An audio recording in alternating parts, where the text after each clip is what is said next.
So let me ask you guys. First I'll ask you, Dan. How long have you started working with Y and how you discovered it and what got you to do, be in this Y Institute? Yeah, so I started working with Y in October of 2019 after having left a corporate career and looking to do something more fulfilling. Gary Sanchez, the founder and CEO of the Y Institute, happened to be my dentist, and he was just starting to commercialize the Y. And the first thing he asked me when I told him I was transitioning, he said, "Dan, do you know your why?" And that started my journey. He helped me discover my why, but more importantly, helped me discover my how and what, understand how I bring my why to life and what it is that I bring. And that started a process that was so enlightening for me. I said, "Gary, how can I help? What do you need?" And he said, "Dan, you've got tremendous experience in sales. You've been selling at a high level for a long time. We need somebody with your skills to help us spread the word about why." So I've been with Gary since December of 2019. Awesome. Well, Marion, so how did you get, discover the Y Institute? What got you there? And I guess, how did you get introduced? I guess my main question. Yeah, I I met Dan actually through a mutual connection on LinkedIn, and I've noticed the things that Dan was posting and the Y Institute, and it really, it got my curiosity. And so we were doing a Y interview, and we discovered my own why, which was rather eye-opening because I knew how I was operating, but I never could articulate it in a way that I can now and truly understand what's driving me, what it is that I do that truly makes that impact and creates those results for clients. So it's been what, Dan, 10 months? At And least, counting, yes. And we've done a number of different things, and I'm a big fan. And actually we took the Y global because we had one group that was from various countries within Europe, and I just felt that we needed to spread that message and that knowledge. So I'll ask you a follow-up question. So what has that Y discovery led? What's your discovery and what has that done for you? So my why is a better ways, finding better ways. And that couldn't be more spot on because throughout my entire career, I've been developing strategic plans, strategic growth roadmaps, and branding and leveraging various global industry leading brands. So while I had done that, I didn't realize at the time that it was driven by my why of finding better ways, because it could be a company that is in crisis. It could be simply a change in the market, in the competition, or just in general, the world that we live in. There's always something that we can improve. And that's not to say that we're always looking for the things that don't work, but I am a believer of growth from a personal perspective as well as professional perspective. So in my business life, I've always looked for the little things that could be aligned. And so the biggest result really from me understanding that has had an impact on not only how I message, how I define who I am working with, but also from a component of what it is that I do in my work, which is a holistic approach. And within the businesses, finding a better way to say it's not primarily about the result and the financials and the shareholders and so forth, like the results that we always think of when we think of business and profitability, but it is driven by an alignment internally and that what I call the human factor. So having all of these pieces together to me is a much better way, because now we're creating that change, we're creating that growth, but at the same time, it drives the results to where we want to be versus having that the primary goal. Awesome. Well, I go back to you, Dan. So you discovered your own why. Mm-hmm. I'm assuming that's why you got into, helping Dan. So kind of tell me what your why is and how that has helped you grow this business right now. What I have found, so my why is to contribute to the success of others. I'm a contributor. I love to help other people succeed. I love to be a part of causes that are bigger than myself, and I love to make an impact. So when I get an opportunity to reunite with someone like Marion, who's taken the work that we did, and she was so kind to introduce me to some of her international connections. We had a big workshop and it was global, like she said. And we know that her why is to find a better way by challenging the status quo, looking at things differently, and ultimately creating clear plans. So she has 3 whys in her why, how, and what. Mine is to contribute by challenging the status quo and making sense. So one of the ways that we connected is we both have a how of challenge.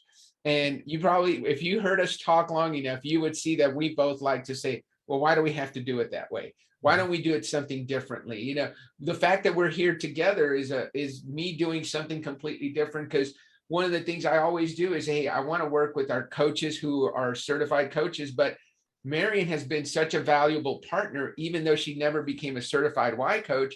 We connected so well. She connected me to her network, and she has been using the messaging in her work that I see value in this relationship, even though we're not working formally as a Y coach. I feel she's one of our biggest advocates of the Y Institute. For me, what it's done, Raju, is I love to contribute and help others. Now, my how is to challenge the status quo. So I do it completely differently. I often see my work as helping people see something they haven't seen before, right? Let's look at things from a different perspective. And then at the end of it, I want to help them make sense of it, right?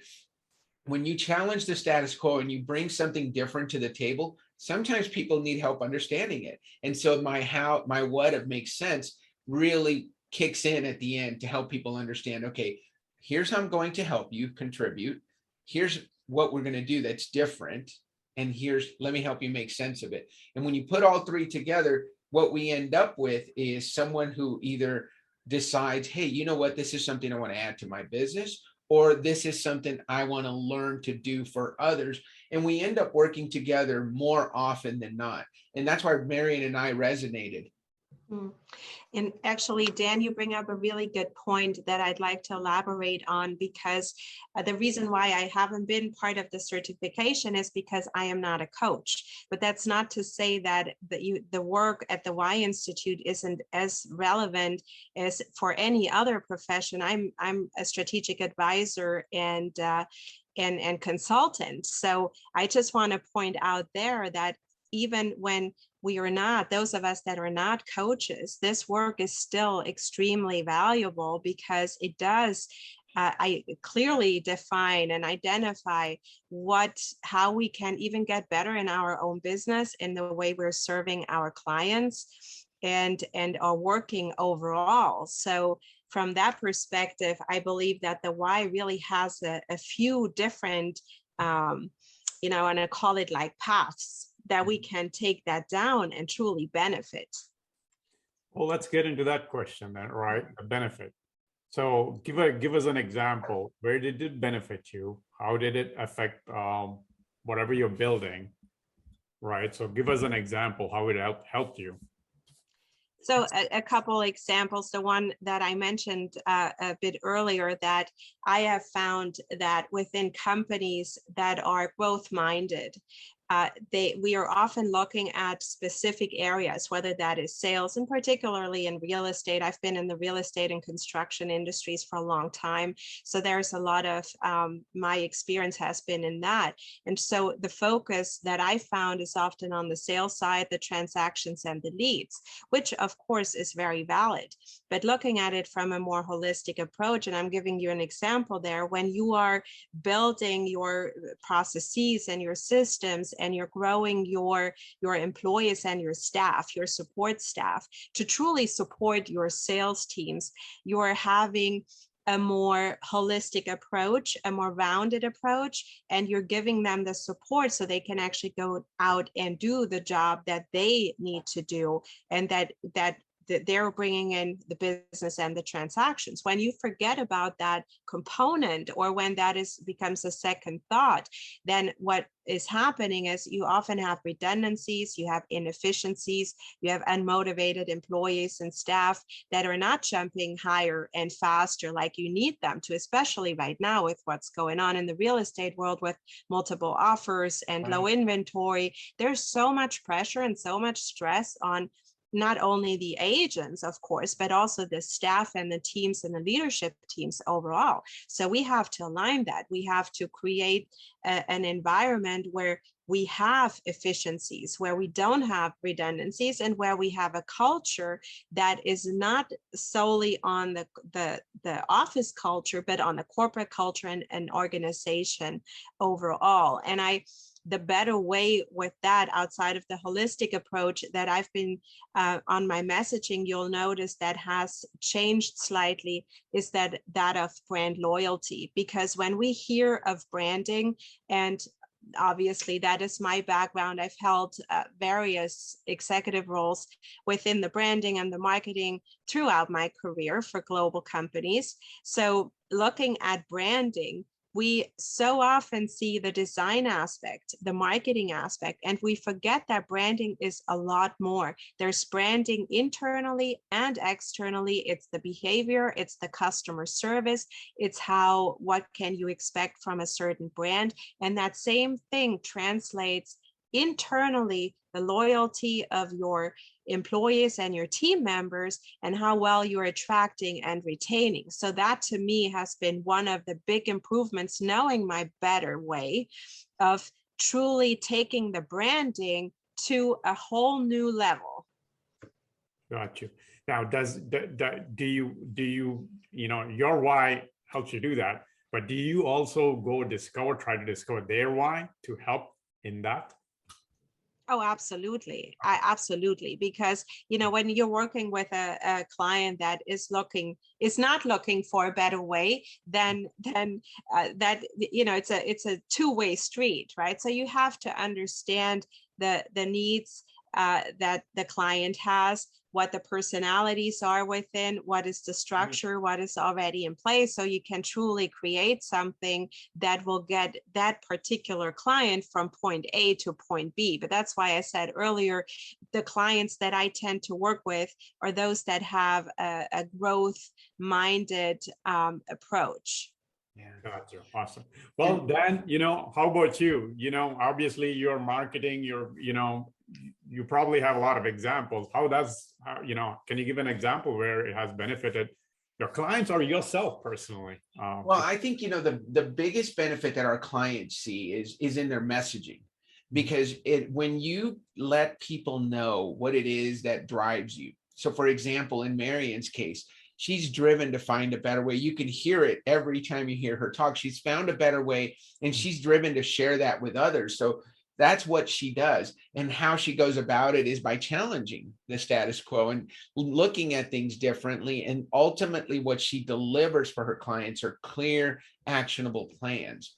So when Marion starts doing messaging that way, what we know is if you tell people what you believe, which is you believe in finding a better way by challenging the status quo and helping people create clear plans, you're going to attract people that believe what you believe. And so when you open with that, then you're working with people who are your ideal clients that are looking for your unique gift. And her unique gift is to help find a better way by challenging and creating clarity. My unique gift is to help others by challenging and helping them make sense. So I think when you look at the messaging and you help people really be clear about who they are and what their sacred gift is that they bring to the world, then you can really put that message out there and then work with people who are looking for that. It's almost like that ikigai principle, right? That we all know. What are you good at? What does the world need? What can you get paid for? And what do you love to do? And it really, when you put your why, how, and what together, that's your zone of genius. So now let's find people that are looking for that. And then are they willing to pay for it? And do you love doing it? And if you do all three of those, all four of those, then you're in the right place. And the why, how, what allows you to be able to communicate that. Awesome. Yeah, the messaging is a very, very important part. And I absolutely agree with Dan, because when we understand that within the communication, especially social media right now, where Right. there are so many messages out there, right? We Right. might have something very valuable, and it might be the pain point might be really big for the client, so they do need that help. But when we don't clearly communicate what we bring, then how is that client supposed to even find us? So that messaging goes so many ways, because it truly is a matchmaker between those that need what the coaches that all with Dan work with, and in my case, advisors and consultants. And I'll certainly carry that word forward, because I feel that is just as an important component as is the coaches, the business of coaches, because we also work with clients. They need that advisory work, and we need to make sure that we are having the tools to actually reach them and them support them. All right, awesome. Last question, quick one. So anybody on the fence, who is looking at why but isn't sure, can you tell them why they should be doing the why discovery, Marion? Well, true to my own passion of finding a better way, why would you not want to know what drives you? Because it will determine the time you spend, the resources you spend, the impact that you can have, and ultimately the results that you are creating. When you're clear on your why, you can drive that home and truly leave to the left and leave to the right what doesn't matter. So that's a simple one, Raju. Awesome. Well, thank you, Dan and Marion. Well, as you guys heard, you should try why and discover why you do things or why you don't do things. Thanks, everyone.